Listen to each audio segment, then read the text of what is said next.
Beetroot, carrot, soya chunks pulao. గిది మామూలు combination కాదక్కో. Taste కి టేస్ట్, హెల్త్ కి హెల్త్. అంత ఖతర్నాక్ పులావ్ ఎట్లా చేసిందో ఒక్కసారి చూద్దాం రారు. గా సబ్స్క్రైబ్ బటన్ గట్టి గుద్దొచ్చేసేయరు. ముందైతే ఒక పాన్ లో 2 టేబుల్ స్పూన్ల నూనె పోసుకోర్రి. గా నూనె వేడి కాగానే 2 బిర్యానీ ఆకులు వేసుకోర్రి. 3 చిన్నగా దుంచిన దాల్చిన చెక్కలు వేసుకోర్రి. గిత్త జాజి పువ్వు వేసుకొని మస్తు కలుపుకోర్రి. అగో మా అక్క పాట అందుకున్నది. జాజికాయ జాజికాయ జాజిరే జాజికాయ. ఇక బాడింది జాలే గాని 3 లవంగాలు వేసుకోర్రి. అవి వేసుకున్నాక 3 యాలకులు వేసుకోర్రి. ఒక పావు టీ స్పూన్ జీలకర్ర వేసుకోర్రి.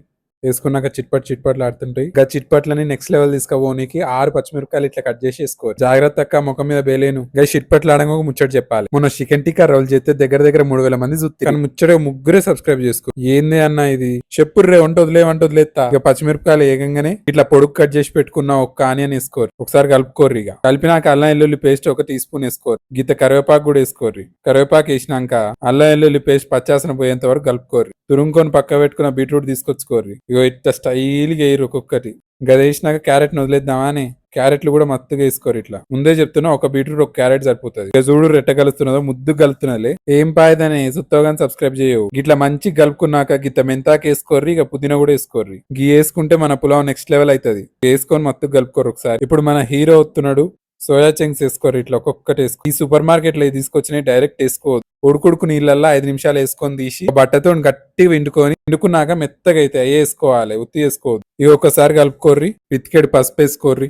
1/2 టీ స్పూన్ ధనియాల పొడి, పావు టీ స్పూన్ జీలకర్ర పొడి, 1 టీ స్పూన్ కారం వేసుకోర్రి. ఒకసారి కలుపుకోర్రి.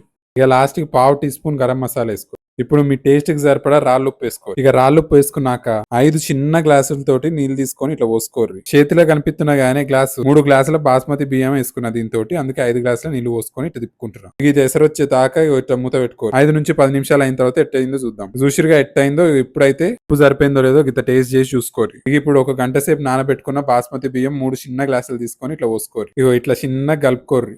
ఒక 7-8 నిమిషాలు మీడియం ఫ్లేమ్ లో పెట్టుకొని అన్నాన్ని ఉడికించుకోర్రి. ఇక నీళ్లు దగ్గరకు వచ్చినాక లో ఫ్లేమ్ లో పెట్టుకోర్రి. ఇక అన్నం అయితే ఉడికిపోయింది. ఎట్లయిందో చూడ్రి. అబ్బా మత్తుగా అయిందిలే. ఒక్క మెతుకుని ఇట్లా నలుపుకొని చూసుకోర్రి. నలుగుతుంది అంటే అయినట్టే. ఇకేమున్నది, కొత్తిమీర వేసుకొని దింపుకోర్రి. ఇక దింపుకున్నాక ఏం చేద్దామే, ఇకేమున్నది కుమ్ముడే. ఇక దీంట్లో 2 ఉల్లిపాయలు పెట్టుకొని నిమ్మపచ్చ పెట్టుకొని తింటే సూపర్ ఉంటది. ఏమున్నది, చూసిర్రు, ఎంజాయ్ చేసిర్రు, నవ్వుకున్నారు, ఇక పోతారు సబ్స్క్రైబ్ చేసుకోకుండా. సబ్స్క్రైబ్ చేసుకోర్రి, లేదంటే బాలేదూకు మీ పేరే రాస్తా.